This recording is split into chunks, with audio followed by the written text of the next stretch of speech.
नमस्कार दर्शकों, आज हम एक ऐसे कलाकार से मुलाकात कर रहे हैं जिनका नाम गोरखपुर में ही नहीं पूर्वांचल और बॉम्बे तक फेमस है। आप वरिष्ठ रंगकर्मी, दूरदर्शन कलाकार, आकाशवाणी कलाकार और फिल्म कलाकार। जब गोरखपुर दूरदर्शन लॉन्च हुआ था तो पहला सीरियल था मनभड़, और मनभड़ में एक कैरेक्टर था चुचकर करेली। चुचकर करेली के नाम का जो कैरेक्टर था उन्होंने बाखूबी निभाया और आज तक 40 से 50 वर्षों से लगातार वो काम करते चले आ रहे हैं और उनको कितने अवार्डों से सम्मानित भी किया जा चुका है। तो आइए आज हम आपकी मुलाकात करवाते हैं अशोक श्रीवास्तव उर्फ अशोक महर्षि जी से। नमस्कार अशोक जी, आपका गोरखपुर न्यूज़ में बहुत बहुत स्वागत है। धन्यवाद। अशोक जी, सबसे पहले मैं आपसे ये जानना चाहता हूँ कि आपका नाटक का सफ़र कब शुरू हुआ? देखिए, नाटक का जो सफ़र है अभिनय करने का जी, वो मैं समझता हूँ कि जब मैं 5-6 साल का रहा हुआ हूँ जी, तो हमारे गोरखपुर में रेलवे स्कूल में जी, इंटर क्लास नाटक कंपटीशन हुआ करते थे, जी, जी, जिसमें मैं भाग लेता रहा जी, और वहीं से मेरी शुरुआत हुई एक तरह से। जी, लेकिन उससे पूर्व भी मेरे अंदर ये अभिनय करने की और कुछ नाटक करने का एक शौक था। जी। ये शौक क्या किसी को देख कर आया कि आप अपनी उससे जो? नहीं, ये लगता है कि जैसे नेचुरल वे में था, किसी को देखा नहीं, क्योंकि बचपन में क्या देखना है ये जरूर था कि प्रोत्साहन मुझे जो है वो बहुत मिलता रहा। जब नाटक कंपटीशन होते थे क्लास में तो ज़्यादातर जो कंपटीशन में मैं जो भूमिका करता था वो अधिकतर या तो नाटक फर्स्ट आता था या मुझे श्रेष्ठ अभिनेता का पुरस्कार मिलता था और लोगों की तालियां मिलती थी। तो लगता है यही प्रेरणा थी जो मुझे आगे बढ़ाने लगा और मैं आगे बढ़ता रहा। अच्छा, ये जो गोरखपुर दूरदर्शन का सीरियल मनभड़ जो बहुत ही उस जमाने में बहुत ज़्यादा फेमस हुआ, वो आपको कैसे मिला? मनभड़ सीरियल जो था, इसके लेखक थे ओम प्रकाश बच्चा जी। जी, जी। तो मुख्य बात ये थी कि मैं अगर बताऊं तो ये नाटक में पहले मैं जो ये सीरियल जो था ये भोजपुरी सीरियल और ये पूरे भारत का पहला भोजपुरी सीरियल था। इससे पहले कोई भी सीरियल भोजपुरी में नहीं था, ये पहला भोजपुरी था। और आर.सी. शुक्ला जी इसके डायरेक्टर थे, दूरदर्शन के ही थे कार्यक्रम अधिकारी। तो वो उसमें हमारा रोल नहीं था जी। पहले था हमारा रोल, लेकिन किन्हीं कारणवश जो वहाँ के डायरेक्टर थे उन्होंने मुझसे डायरेक्टर से बोला कि भाई इसके लिए कुछ दूसरे कलाकार को उन्होंने सजेस्ट किया था जी। और ये सीरियल 1-2 एपिसोड चला था, लेकिन राइटर को और लेखक को ये कमी महसूस हुई कि अगर अशोक महर्षि जी किसी रोल में आ जाएं तो शायद और जान आ जाएगा। तो उन्होंने कैरेक्टर गढ़ा मुंशी जी का, जो गांव में मुंशी जी होते हैं उनका कैरेक्टर गढ़ा, और उस कैरेक्टर में थोड़ा सा कॉमेडी लाने के लिए वो मेरा एक चुचकर करेली जो है ये हो गया था। तो उसके बाद से तो फिर होता ये कि सीरियल में जो कैरेक्टर बहुत तेजी से आगे बढ़ता है या उसका परफॉर्मेंस अच्छा होता है तो उसका स्कोप बढ़ने लगता है सीरियल में। तो वहीं से मुझको ये बहुत अप्रिसिएशन मिला। तो और यहाँ तक मिला कि मैं उस समय लोग महाभारत और रामायण के साथ साथ मनभड़ भी बहुत लोग देखते थे, आज भी लोग उसको याद करते हैं। तो ये था कि मुझे सड़क पे चलना भी मुश्किल हो गया था, बच्चे हमें चुचकल करेली करके चिढ़ाते थे, तो यही से मुझे पॉपुलैरिटी मिली थी। लेकिन उस सीरियल से आपको कॉमेडी का टैग भी लग गया था अशोक जी? नहीं, देखिए ऐसा है कि कॉमेडी तो मैं शुरू से ही करता रहा है, वो नाटकों में भी करता रहा और मैं as a caricature artist, mimicry artist भी मैं था पहले से। ऑर्केस्ट्रा ग्रुप वगैरह में भी मैंने अपना परफॉर्मेंस देते रहे हैं। तो इसलिए लोग कॉमेडी का हमारा एक मुख्य जो था कि हम कॉमेडी ज़्यादा पसंद करते थे और मैंने कॉमेडी शुरू किया था और कॉमेडी करते चले आ रहे। अभी भी मैं कॉमेडी करता हूँ जहाँ मौका मिल जाता है। स्टेज से आपको कैसा लगा है? स्टेज में आपने ये रंगकर्म के हिसाब से आप कितने नाटक कर चुके हैं अब तक? देखिए, स्टेज का तो मैंने बताया कि जब वहाँ से मैं निकला हाई स्कूल करने के बाद मैं इंटरमीडिएट में आया तो मैं वहाँ भी कॉलेज में महात्मा गांधी इंटर कॉलेज में भी मैं नाटक में भाग लेता था और वहाँ भी मुझे पुरस्कार मिलते थे। लेकिन शहर में जब जो बड़े बड़े मंच थे उस समय रूपांतर मैडम गिरीश रस्तोगी की संस्था थी और इसके पहले भी मैं रेलवे में जो आर्ट सोसाइटी थी उसमें मैं बहुत नाटक मैं छोटे छोटे रोल के लिए वो लोग हमको लेते थे और चूंकि हमारे फादर भी रेलवे में थे और मैं उस समय रेलवे में नहीं था, लेकिन रेलवे में ना होने पर भी अधिकतर मैं रेलवे के नाटकों में दुर्गा पूजा है, सरस्वती पूजा है, लक्ष्मी पूजा है, चित्रगुप्त पूजा है, इस तरह के पूजन पे बहुत नाटक हुआ करते थे तो उसमें मैं काम करता था। लेकिन शुरुआती अगर पब्लिक के बीच में अगर आए यहाँ गोरखपुर में अपना एक स्थान बनाया तो रूपांतर का नाटक था खामोश अदालत जारी है। ये गिरीश रस्तोगी मैडम ने किया था इसको डायरेक्ट, तो वहीं से कुछ मुझे ज़्यादा ही प्रशंसा मिली उस नाटक को। नाटक बनारस और लखनऊ में भी उसका मंचन किया गया तो यही से प्रोत्साहन मिलता गया और मैं आगे बढ़ता रहा और वो सिलसिला अभी भी जारी है। अभी आपने गोरखपुर महोत्सव में भी अपने निर्देशन में एक प्ले किया स्टेज का, यानी स्टेज का लगाव आपका अभी तक जारी है। अच्छा अशोक जी, आप सबसे पहले एक फिल्म बनी थी यहाँ पे भोजपुरी में जो स्वतंत्र चेतना के प्रधान संपादक आर.सी. गुप्ता जी थे, उन्होंने एक फिल्म बनाई थी, अभी तो खिचड़ी का माहौल भी चल रहा है, गोरखनाथ तो है खिचड़ी चढ़ेगा, उसके बारे में आप हमारे दर्शकों को कुछ बताएं। देखिए ऐसा है कि मैं बहुत ही सौभाग्यशाली हूँ कि गोरखपुर में जो भी फिल्में बनती थी उसके पहले भी छोटे छोटे कैमरे के द्वारा एस.के. जैन साहब थे और ये भी उन्होंने तो एक आध फिल्मों में मैंने जो है शॉर्ट फिल्मों में मैंने काम किया था गोरखपुर में ही नौकरी में आने के बाद। लेकिन ये फिल्म बन रही थी गोरखनाथ बाबा तुम्हें तो है खिचड़ी चढ़ेगा, तो उसका भी एक अपना एक अलग ही एक इतिहास है कि वो नाटक में ज़्यादातर जो कलाकार थे वो सब गोरखपुर के ही थे और सुरेंद्र चौधरी जी उसके निर्देशक थे। वो पहली ऐसी फिल्म थी जिसे गोरखपुर के कलाकारों को लेकर वो बनाई गई थी। उसमें भी मेरा उस फिल्म में आना भी एक अपना एक अलग उसका सौभाग्य है कि उस फिल्म में भी ये लोगों के जो प्रोड्यूसर साहब थे अपने गुप्ता जी, उनको लगा कि फिल्म में कॉमेडी नहीं है, तो लोगों ने पता लगाया कि इस फिल्म में कॉमेडी लाने के लिए किस कलाकार को पकड़ा जाए। तो उसके बाद मुझे सुरेंद्र चौधरी ने बुलाया और एक बहुत ही कॉमेडी सीन के साथ हमारा वहाँ शुरुआत हुआ और आगे जब कोई काम करता है तो अगर प्रशंसा होती है, लोग चाहते हैं, तो फिल्म में रोल बढ़ता चला जाता है। और पहली बार मुझे एक गाने पे डांस भी करने को मिला काकोली दास के साथ, भूसा बिकाए मोहे लाए दियो लटकन, ये बहुत ही पॉपुलर गाना हुआ। तो फिल्म भी जो है मैं आपको बता दूं कि गोरखपुर की बनी हुई फिल्म और श्री टाकीज में वो 2 हफ्ते लगातार हाउसफुल चली थी।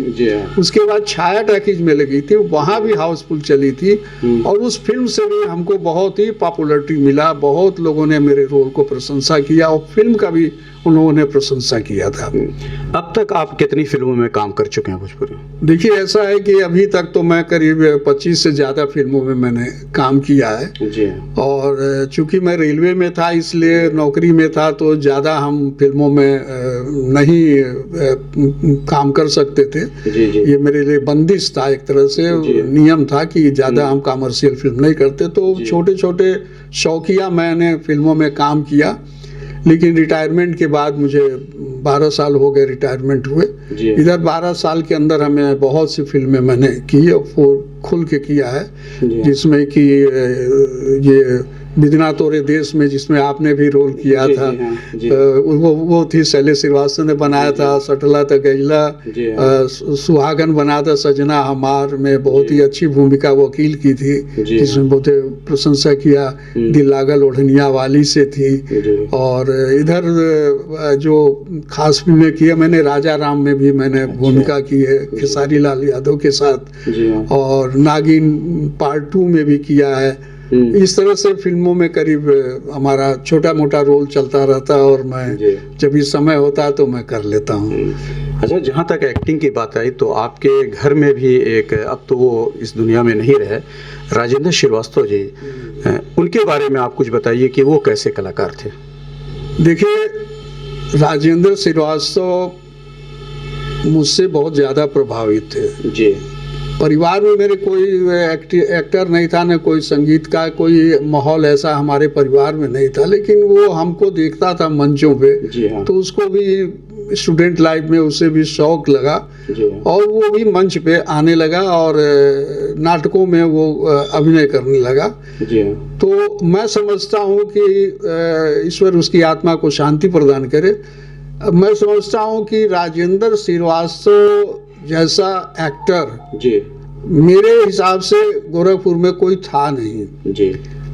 अपने आप में एक अलग ही उसके अंदर अभिनय करने की क्षमता थी और लोग उसे बहुत ही ज़्यादा प्रभावित रहते थे उसके अभिनय में। और कई संस्थाओं से, मंजूश्री उसकी एक संस्था थी शैलेश श्रीवास्तव की, उसमें उसने बहुत से एक्टिंग किए। रेलवे के जो कंपटीशन में, इंडियन रेलवेज कंपटीशन में वो जाते थे और अधिकतर नाटकों में जिसमें वो रहते थे तो उन्हें श्रेष्ठ अभिनेता का भी पुरस्कार मिला भारतीय रेल स्तर पे। बहुत अच्छे कलाकार थे और हम उनकी स्मृति में भी ये कुछ अभी एक प्रोग्राम करने जा रहे हैं। जी हाँ। और भी जो कलाकार गोरखपुर हैं उनकी स्मृति में एक हम नाटक करने जा रहे हैं और जल्द ही मार्च या अप्रैल में आपको देखने को मिलेगा।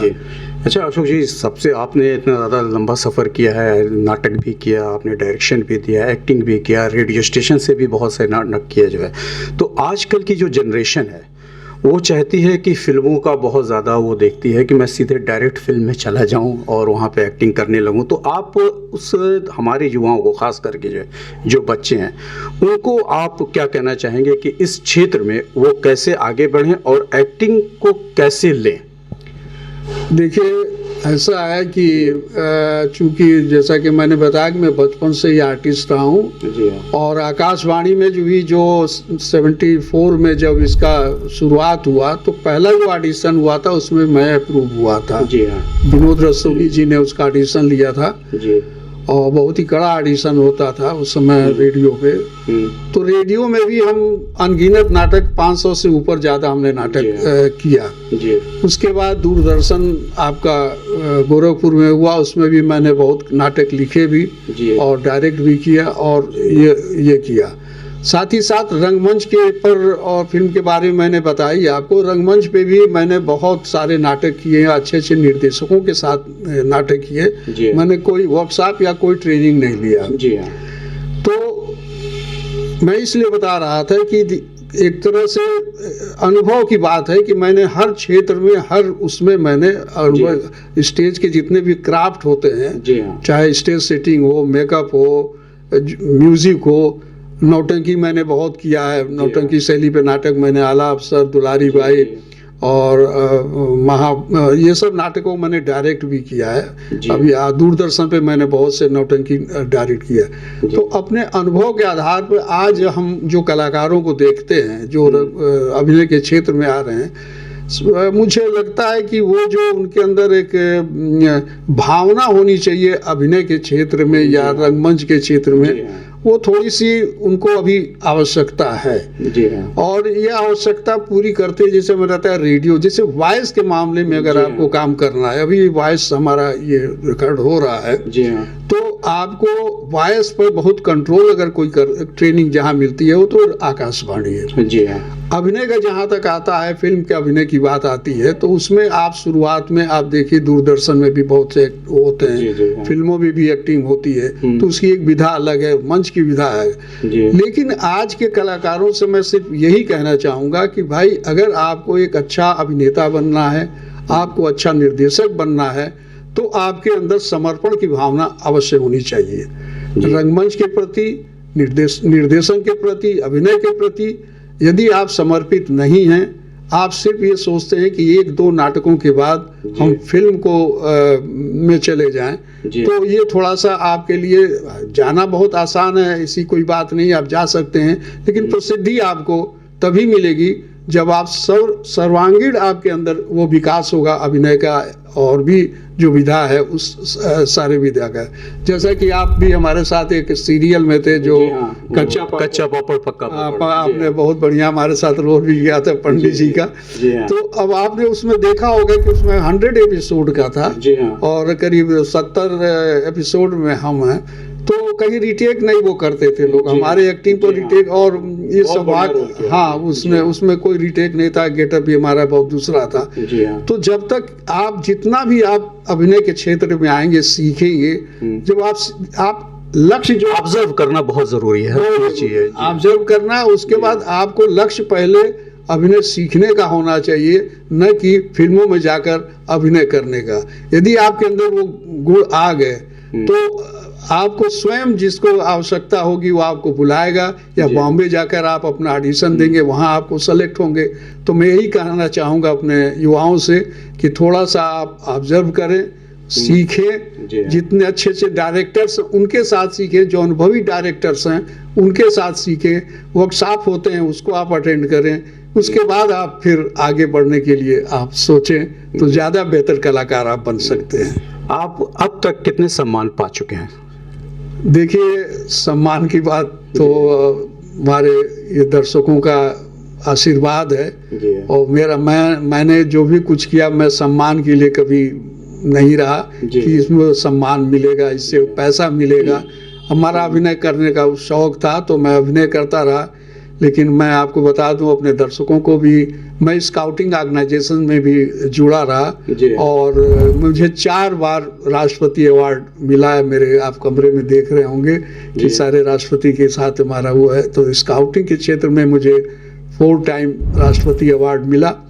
और साथ ही साथ गोरखपुर में जो भी अच्छी संस्थाएं हैं जो रिकॉग्नाइज करती हैं कलाकार को कि हाँ ये सम्मान के लायक है, उन करीब करीब सभी संस्थाओं से हमको जो है सम्मानित किया जा चुका है। और सबसे बड़ा सम्मान मैं मानता हूँ, जब गोरखपुर रत्न आज से 2 साल पहले 2023 में हमारे आदरणीय मुख्यमंत्री योगी आदित्यनाथ जी के हाथों से मिला, वो सबसे बड़ा सम्मान था। क्योंकि वो सम्मान मुझे गोरखपुर में मिला, गोरखपुर के अपने मुख्यमंत्री के हाथों से मिला। ये बहुत बड़ा सम्मान। और सबसे बड़ी बात ये थी कि गोरखपुर नागरिकों के बीच में मुझे ये सम्मान मिला। ये बहुत बड़ी उपलब्धि है। हाँ, ये देखिए, सम्मान तो राष्ट्रपति भवन में मैं 4 बार गया हूँ, लेकिन वहाँ जो दर्शक या जो लोग इनवाइट होते थे वो बड़े बड़े मंत्री होते थे, बड़े बड़े प्रोटोकॉल के होते थे। लेकिन वो मुझे जो चाहिए था, जिनके बीच में मैं काम कर रहा हूँ, उनके बीच में अगर सम्मान मिलता है तो सबसे खुशी की बात होती है। और वो सम्मान था। और अभी युवा चेतना के द्वारा भी एक बहुत ही युवा चेतना ने भी बड़े अच्छे अच्छे लोगों को सम्मानित किया है। उसमें भी मुझे एक अभिनेता के रूप में अगर कहा जाए तो इस उम्र में जो आप काम कर रहे हैं, तो अगर कहा जा सकता है कि आप गोरखपुर के अमिताभ बच्चन हैं। तो ये थे अशोक महर्षि जी। आपका अशोक महर्षि जी, आप हमारे गोरखपुर न्यूज़ से आपने बात किया, इसके लिए आपका बहुत बहुत धन्यवाद।